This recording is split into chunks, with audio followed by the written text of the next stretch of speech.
Hello and welcome back to the Puncher's Chance podcast with myself, Sam Hill, and as always I'm joined by Artur and Ben Thomas. In today's extra episode you're getting this week, we're going to be talking about all things Saudi updates, Fury Usyk, Dimitri Bivol, Beterbiev, the 5v5s, Frank Warren, Filip Hrgovic, what more? Everything. His Excellency as well, Turki Alalsheikh.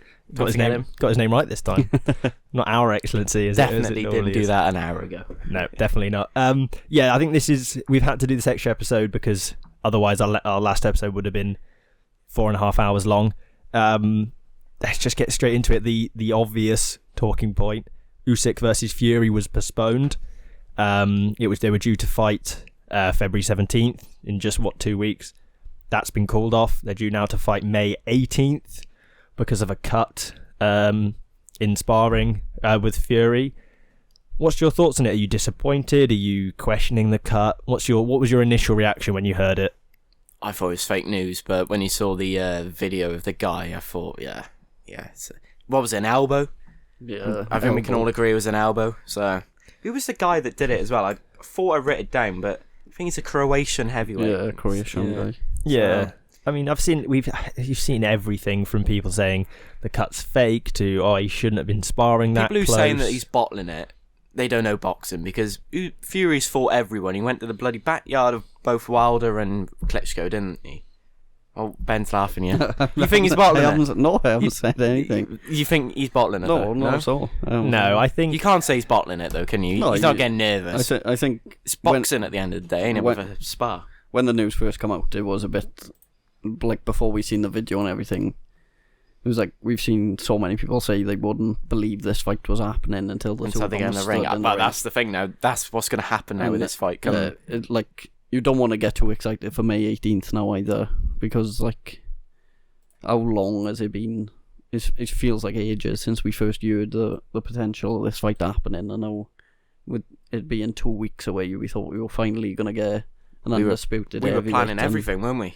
We were having an extra episode on the podcast just dedicated to the fight when both Sam and Ben would say something stupid about Usyk winning. Of course. But have you seen the timeline? I know we're going to talk about it, but the timeline, December 3rd, 2022, Tyson Fury and Usyk faced off in the ring after Fury beat Derek Chisora in, where was that, Tottenham or Wembley? I can't remember. Wembley, I think it was. Was it? Yeah, okay. I think it was Wembley. And then reports from both teams suggest a unification bout is agreed for April 29th at Wembley. Usyk's team then goes publicly and confirms that the fight is off due to Fury's unrealistic demands. Fury's social media deadline posts don't go down well with sports fans. Remember that? I don't know if you've watched the At Home with the Furies. I think they showed a lot about that. Both fighters then go their separate ways. Usyk fights as mandatory. Fury films a Netflix special. Usyk then signs with His Excellency, and then reports suggest that Fury does also.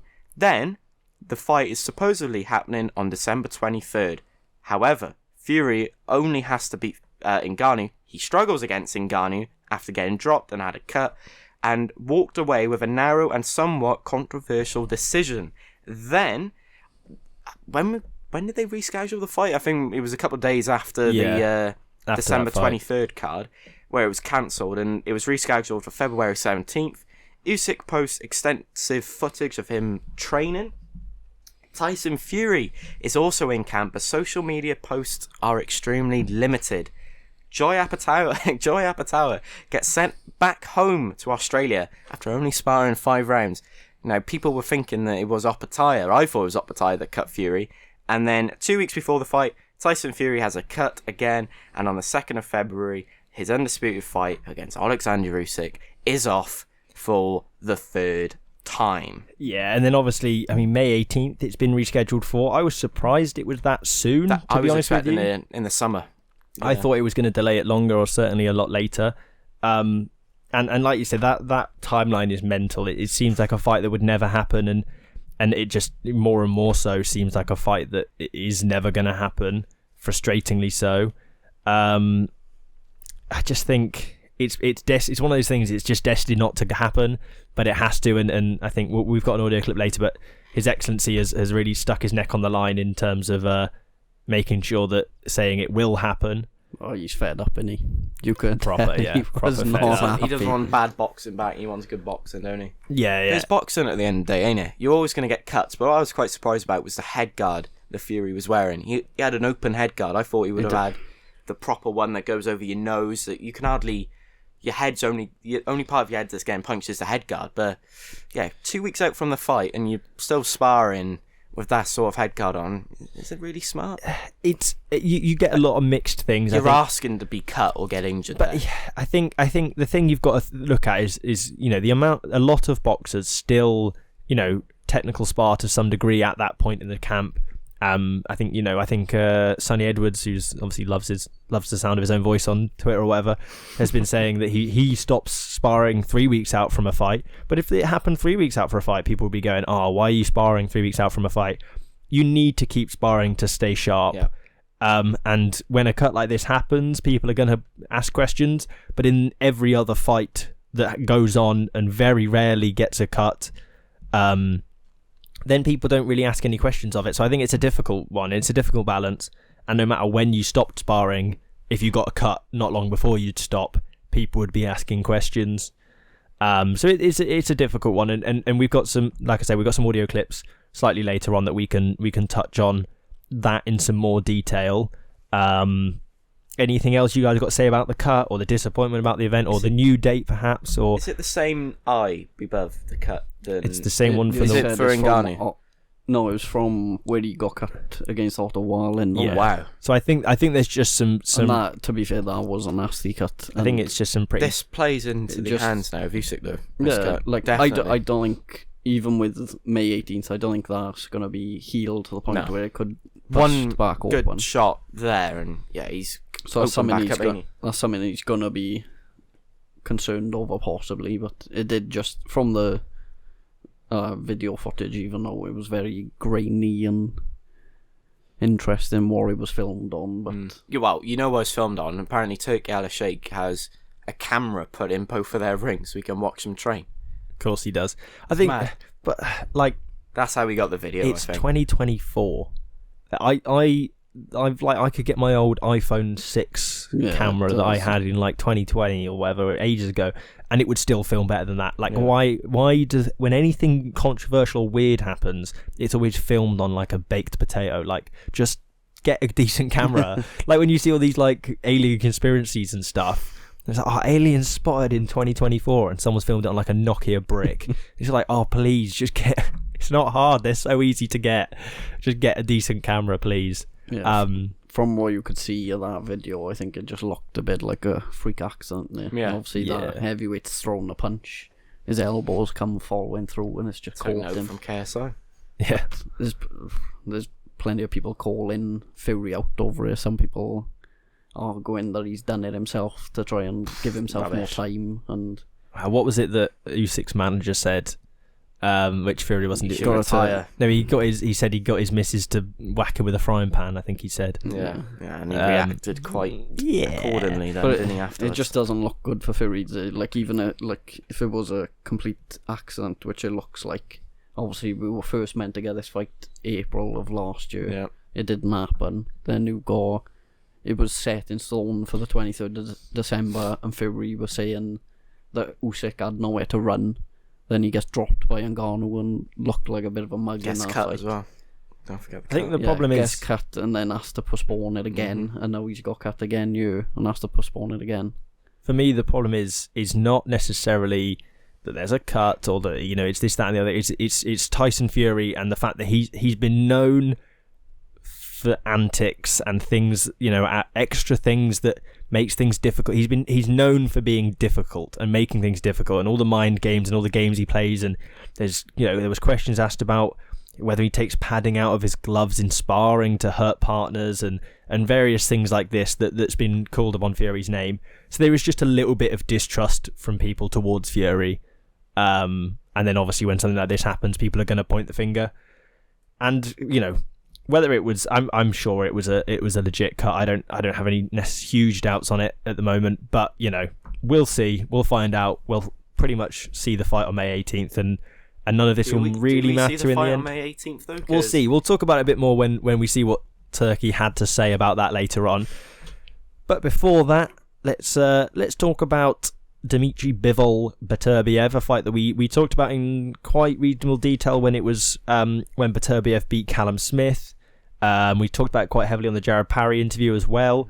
But Eddie Hearn has confirmed that Turki Alalsheikh has revealed plans for it to be on June 1st, with the Queensberry versus Matchroom 5v5 being the undercard for that. Didn't I call that? Maybe. I might have called that. Might have done. I am Turki Alalsheikh. We'll say you called it. I swear I called it. Maybe, yeah. I mean, that is going to be some card. With if the 5v5 wasn't exciting enough, to have Bivol Beterbiev, which for me is one of the most high level boxing clashes I think we'll see for a number of years. I mean, obviously you've got these big heavyweight clashes that people love because they're big names for obvious reasons, but if we're talking purely boxing and the level of boxing and high level boxing, this is one of the best fights you can make in boxing at the moment, possible, other than maybe, I don't know, Inui versus someone of that ilk. But this is two really great boxers who just don't look like they could lose. But someone's going to have to, unless we somehow get a draw. Somebody's always got to go. Yeah, it's going to be a massive card to watch. And it makes it bigger. It's good to have that fight on there because with the quality and the skill that them two have got, and the fight, people who watch boxing regularly will look at that fight and know how good it's going to be, but people who probably only tune into the bigger fights and are probably only going to tune into this because they're seeing Frank Warren and Eddie and Guare. It's a good opportunity to get more eyes on them and have more people see how good the two of them actually are. Makes the fight bigger, don't it, this undercard, in my opinion. For sure. For us Brits as well, because I don't think there was much interest in this fight for the British fan base for it to be on box office, but now to have Eddie Hearn's 5v5 against Queensberry, yeah, what a fight night. Because what was it now, June the 1st? June the 1st, yeah. So it's... And Noe's rumoured to fight May 7th, May 8th. Then you've got Fury Usyk. May 18th, yeah. And then obviously this one, it's going to be busy and it's going to be exciting. And to go to Saudi Arabia 2 times in May and June for a bit of a hot summer sun. Hey, if someone's paying, or if we can get the tickets, let's, I'll do Student loan I secured was paying. Student finance are paying. We'll make it work.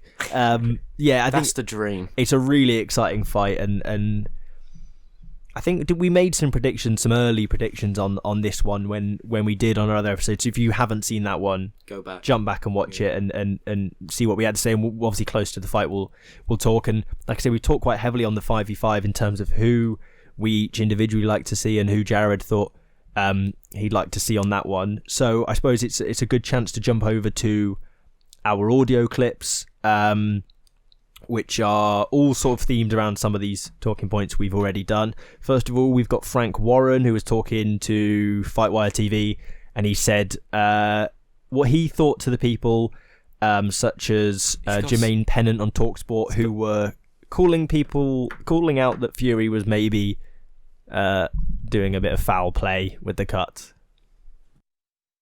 I can't even believe that TalkSport use him to talk about boxing. He spouts the biggest pile of garbage ever, and it's slanderous what he said. No timelines on the photos. On the photo, how do we know it's real? That is slanderous, and he will be getting. And I'm telling you, from me, he will be getting a solicitor's letter on Monday, and he will be apologising for what he said and for what he's saying. So obviously, warm lager. Yeah, as he keeps saying.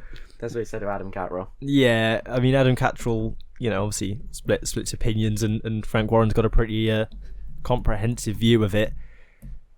Do you think it's fair that Warren is being so defensive, or do you think it's a bit of frustration spilling over about the fact that it's not happening, and that's spilling over into the reaction over people questioning it? Because it does seem like there's a lot of not. And I think he called him a fucking moron in one of the clips. So he was angry about this. Frank Warren. I don't know what you boys think about that.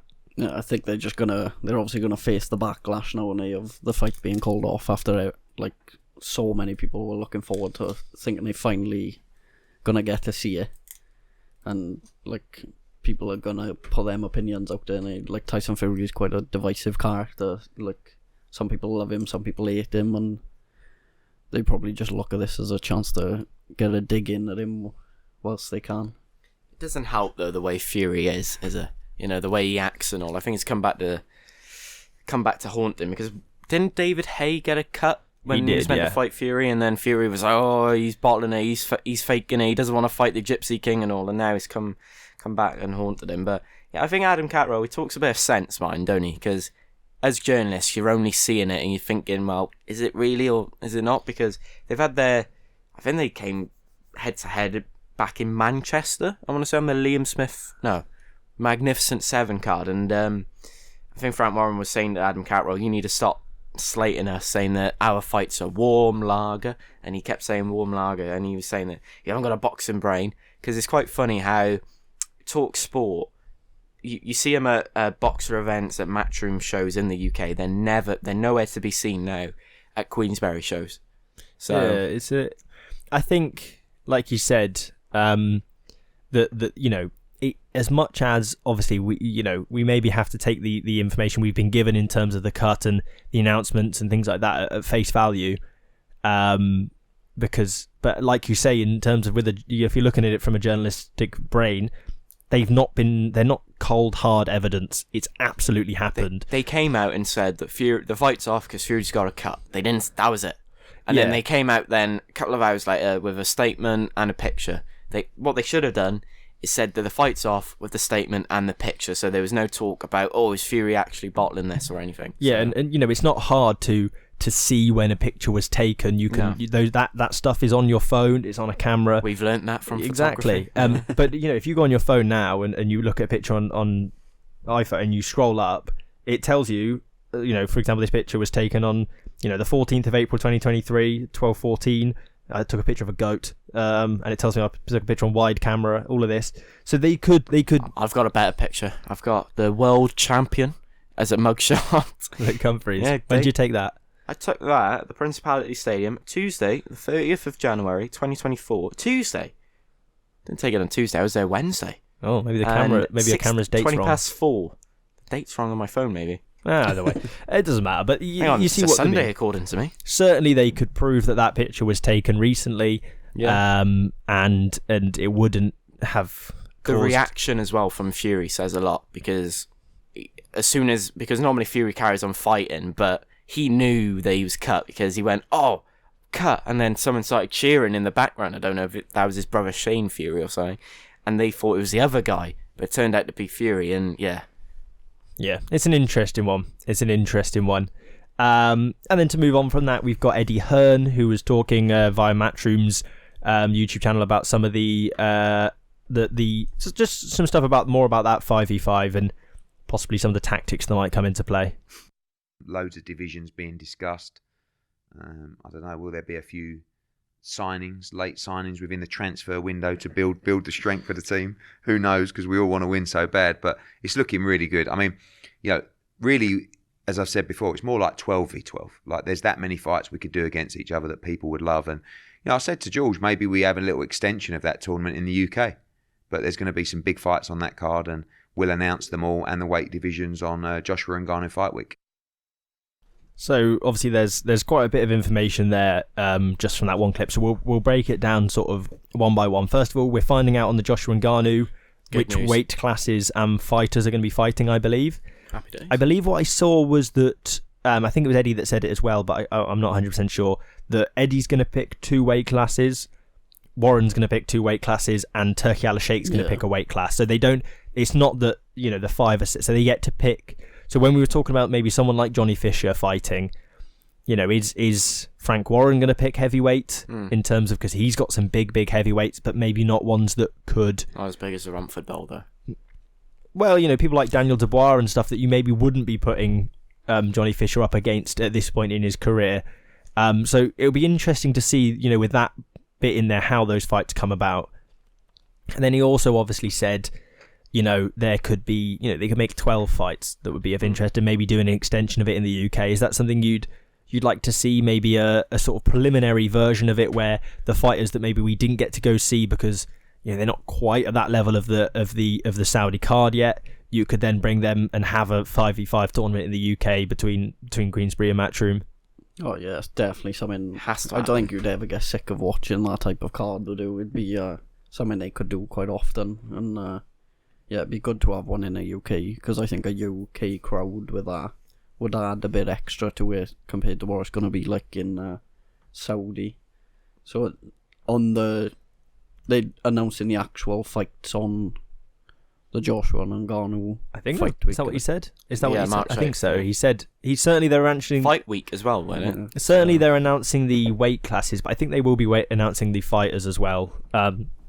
Maybe they'll announce the weight classes and then like a week later announce the fighters. I did see someone saying it'd be good if they could just keep it a complete secret until fight night, and then just as soon as the music hits, And then that's Lewis when Pineda walks It out. just wouldn't work though, would it? Like, they wouldn't be able to. It would be so good. it would be unbelievable, entertainment-wise. but people, your Twitter journalists that are doing the research and Yeah. oh, blah, blah, I was at this gym at this time and this, but it wouldn't, unfortunately, but it'd be cool. Brings like back you the say. amateur feeling as well, don't it? Yeah. When you have 5v5, because brings back the aspect of if you lose, it doesn't matter because your teammates are going to back you up. It's like darts. When I play darts for county, we have 15 games, but it's like 7-8. The final score can be. It can't be 15-0, but you don't. If you lose, it doesn't matter. 'Cause Yeah. you can. Obviously, it's going to be a 1 next to your winning record, but at the end of the day, if you lose, you've got someone to back you up. Come later on in the night, but bold statement, yeah. But I think Matchroom have got the better quality fighters over Queensberry, because Matchroom could pick fighters from America, from Mexico, from Japan, from Australia. Queensberry, I don't think it's got that much depth other than outside of.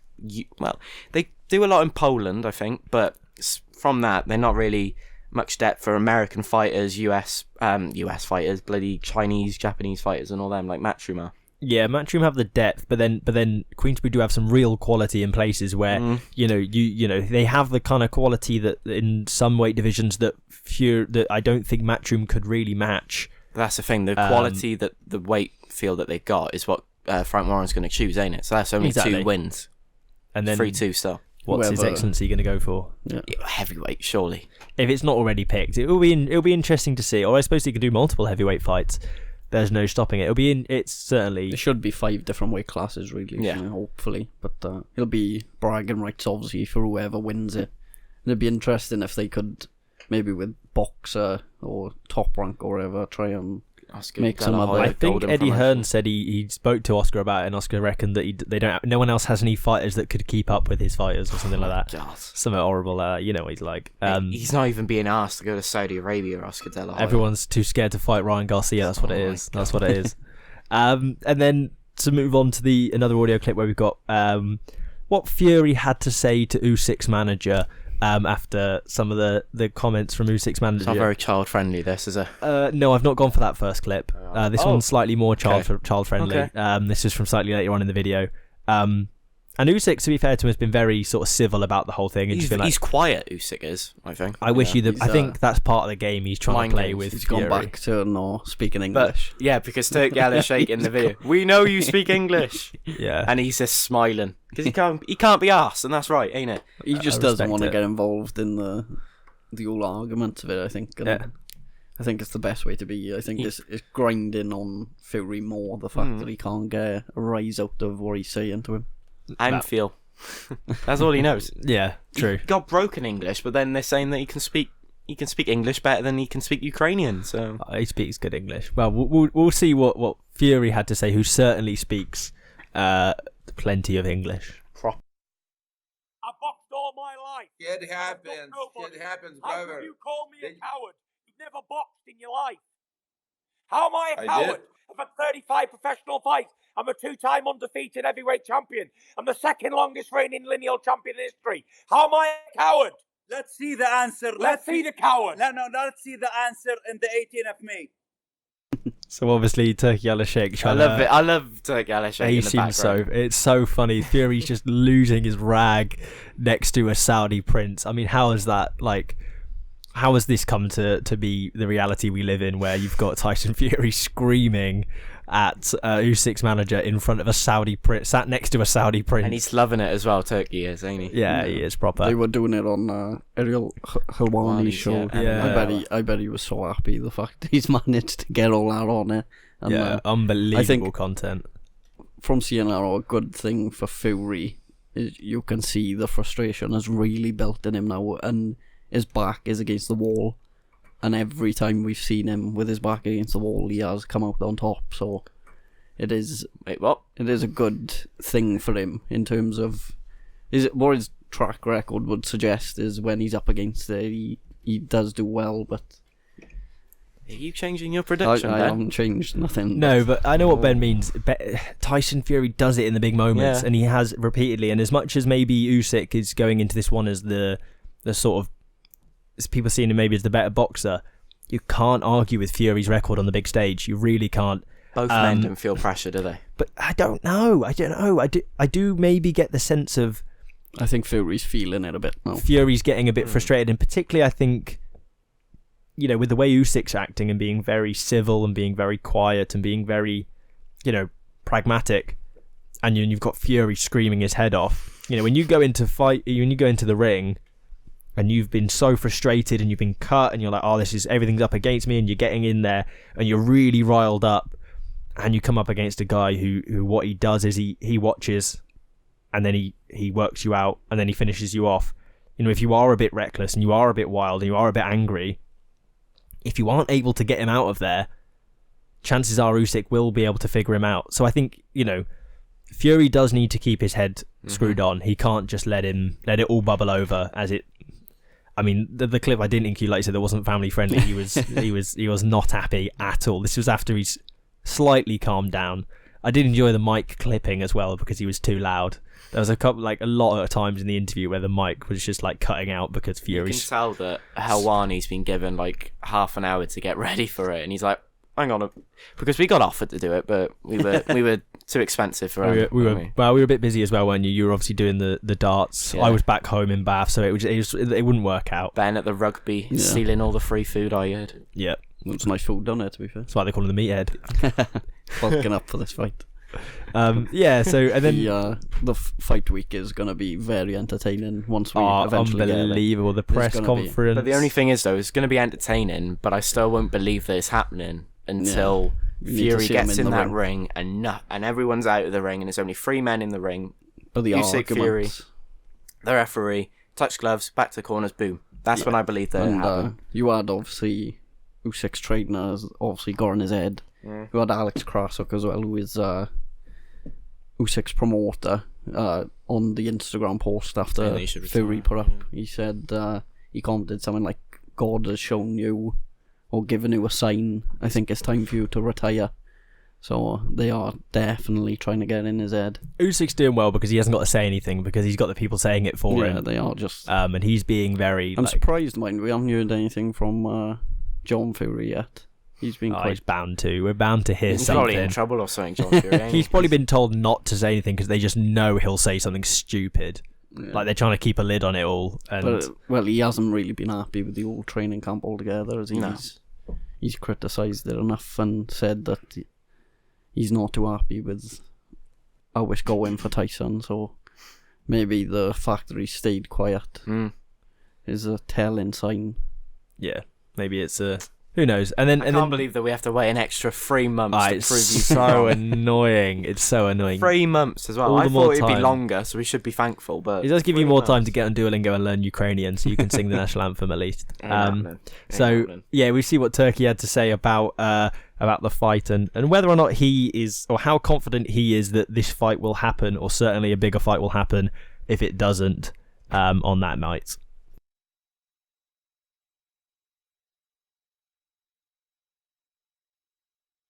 Lovely. So that clip is missing. But fortunately, I have just a great memory. I'm sure I can remember what he said. He basically said that £10 million will have to be paid by whoever if the fight doesn't go on, and if Usyk is scared of Fury, or if Fury's scared of Usyk, that Anthony Joshua will step in and fight them on the May 18th. And he also said, which was really interesting, he basically said that he had delayed a trip to New York to the hospital yeah. for his health condition to get the fight to happen on March 17th. So it sort of goes... 18th. February 17th, the original Really? fight date. Yeah, so he delayed it into March. So he basically has said that he's put his neck on the line and said that I will not be messing around if I don't think this fight is going to happen.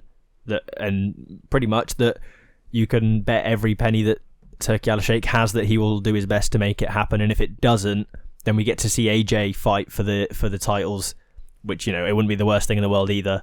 So fingers crossed, certainly May 18th we'll be watching a heavyweight title fight. We either get a trilogy or we get one of the best heavyweight fights of all times. It's not bad, is it? Or another one of the best heavyweight. Yeah. It's a good... Fingers crossed it's a good time. I just want it to happen. It's frustrating. I was just so disappointed. When I saw it, I was so deflated and thought, what a crap way to start the weekend. But... Yeah, I think May 18th is definitely... We're going to get some in now when we... We have to.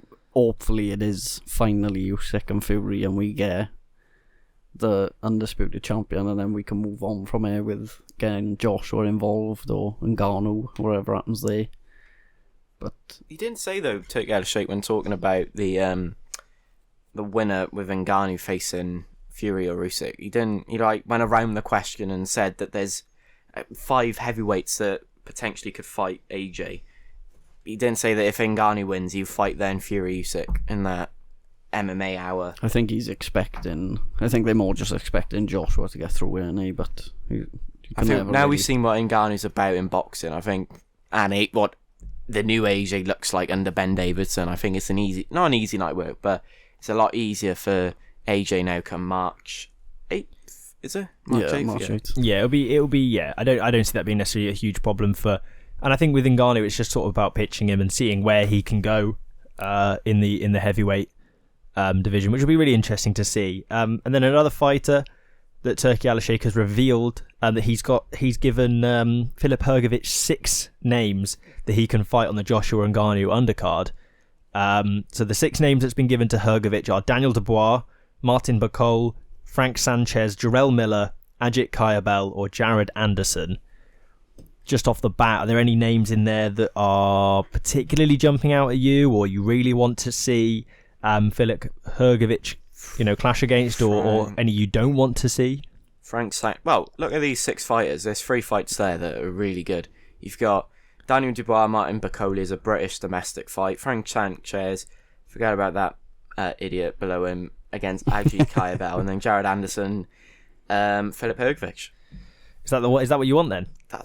That's a card in itself, in my opinion. Yeah, I don't think you're going to get all of them on there, but no. I think looking at those 6, I'd give it probably between Frank Sanchez, I think, just for 2 heavy hitters. Like his last performance, or you give it Kayabel for his performance on Day of Reckoning, and give him a chance to step up again, and if he can win it and beat Hrgovic, and he's in with a good shout of a title fight then, probably. If you're Hrgovic, though, you're furious, because when AJ was world champion, he was meant to fight AJ next, and then AJ went and fought Usyk, and then he just went all up in the air then. He hasn't had his world title shot yet, so...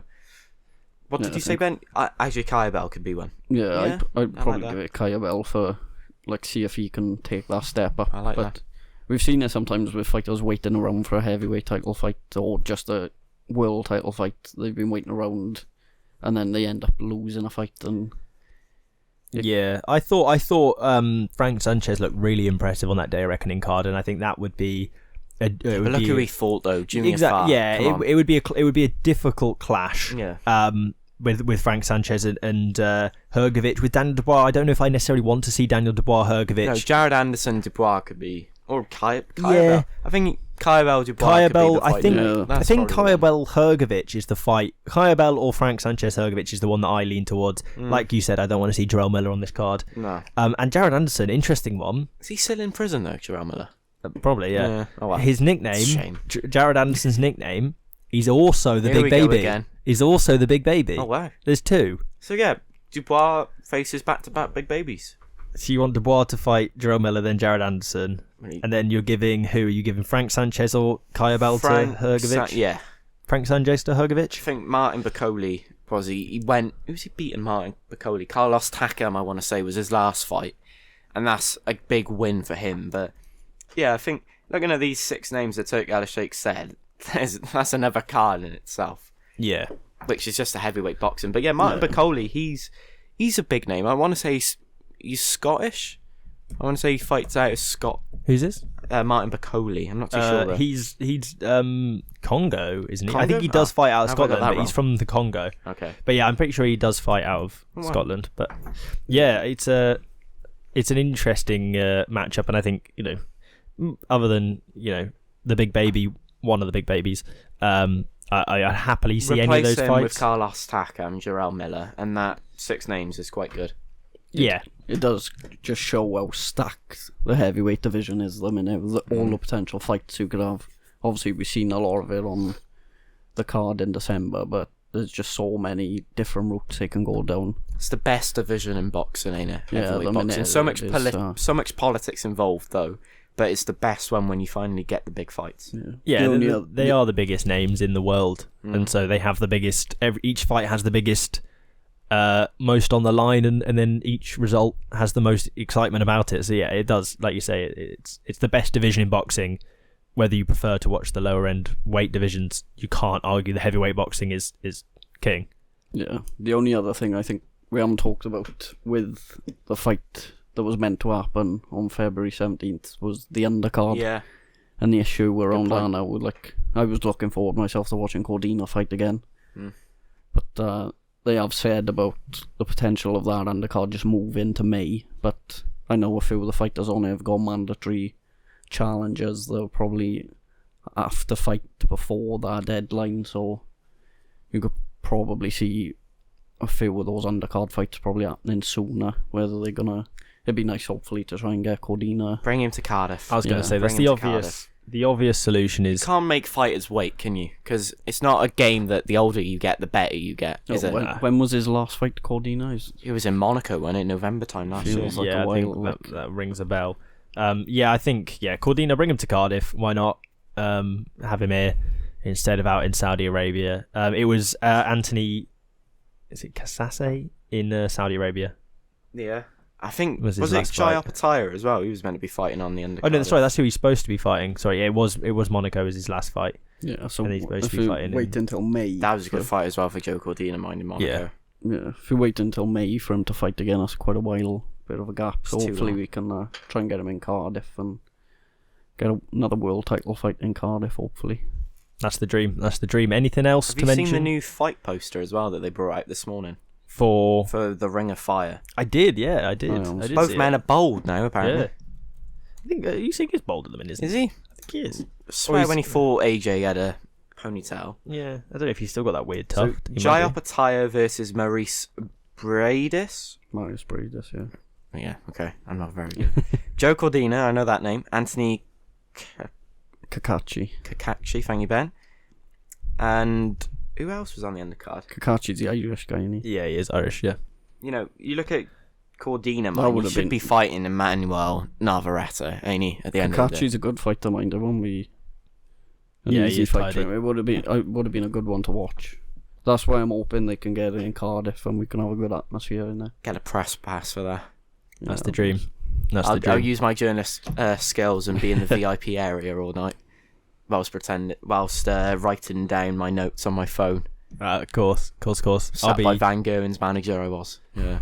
I'll be sat next to Hasbulla in the crowd, giving it the big one. I can't believe that Turki Alalsheikh hasn't caught on to them two, mind. Bringing Yeah, he's missing Hasbulla in. out. That would be, that's bigger than bloody Fury Usyk if you get that Hasbulla in there. What's it, Abdul Razik? I think he's just keeping away. I think he just wants to make the best He's fights quiet in at the boxing, moment isn't though, he? Hasbulla. He is a bit. Yeah. What's happened to him? He's fallen off. Still got a He's cardboard washed. cut out of him in my bedroom. Of course you do. That my brother bought me for Christmas. Of course. Hasbulla is washed. You heard it here first. Wow. He's fallen off. There's a clip. I'd scrap him. I'll kick him. Yeah. I'm just trying to think. Is there anything else we've missed? Any big news out in Saudi Arabia? Any news on the podcast? We've got a live, or we're going to a live event here in Cardiff. I think that's in early March. So we'll be getting some live coverage, some interviews with the fighters. We've got plans to go down to St Joseph Newport, interview some of the fighters down there. Hopefully, so there's some big things coming in the future. So if you aren't already, subscribe to the channel. Less podcasts. more boxing content. That's the plan. Yeah. That's the plan. Or maybe more podcasts, more boxing content. I don't know about that. Best of both The worlds. boxing schedule at the moment is It's unbelievable. There's fights every single week. Like someone said to us last week, can you actually do a boxing podcast? Is it really? Can you do it every week? I think you can do one every day because there's so much news coming out at the moment with boxing.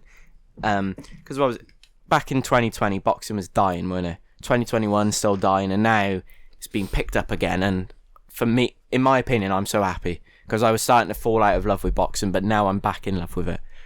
Yeah, for Because sure. of one man, mind, that I never heard of until Jarrell Miller. he's just, okay. His Excellency, keep saying our for some reason. Yeah. His Excellency Turki Alalsheikh, who we never heard of until what was it? He wasn't even at the Ruiz Jr. Joshua rematch, was he? He just come into it for the Fury and Ngannou fight. Yeah, I think so. It's mad. I think so. I knew of him already because he owns a Spanish football team. Did you know that? Really? He does, yeah. I think he No owns, way. Is it Real Valladolid? I think it is, maybe. I might have just completely butchered that. I thought you were going to say Newport County or He Merthyr Town. owns UD Almeria. He owns. There you go. Ready? What league are they in, though? There he is. Happy as Larry in Spain. He is mad, though, ain't he? How much money he's got. Because he said as well in the Ariel Helwani show that he doesn't care about the money. He just wants to see the fight. Yeah. Well, Just give me the fight. We are gonna get some massive fights this year now, hopefully, and Fingers crossed. boxing is definitely It's back. getting a peak at the minute. It's back. Hopefully we're riding this wave, and I hope it lasts for so long. 5 years, 10 years. Give me all the big fights.